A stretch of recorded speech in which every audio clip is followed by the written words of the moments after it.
So, installation, ito, positive side ng solar panel at negative, breaker ng solar panel, breaker ng battery, at breaker ng inverter. Itong dalawang breaker, diretso yan sa battery, no? Kaya kita mo yung kaubukod yung wire positive is positive, diretso sa positive ng battery.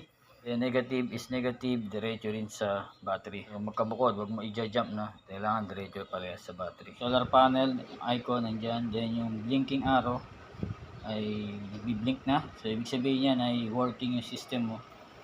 Pwedeng lead acid or LiPo4 battery. Ilagay pa natin, no, yan. Pwede pang dagdagan ng isang load.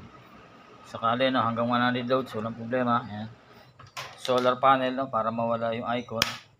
Okay, nawala. Then, yung inverter. Then, yung battery. Okay. Punta ka lang dito sa menu. Yan, hanapin mo yung B1. Okay. Then, long press. Magbiblink yan. Okay, then, ayan, palitan mo. B3 LiPo4, no? So, sa ngayon, naka B1 ako. So, B1 lang natin, lead acid. Okay.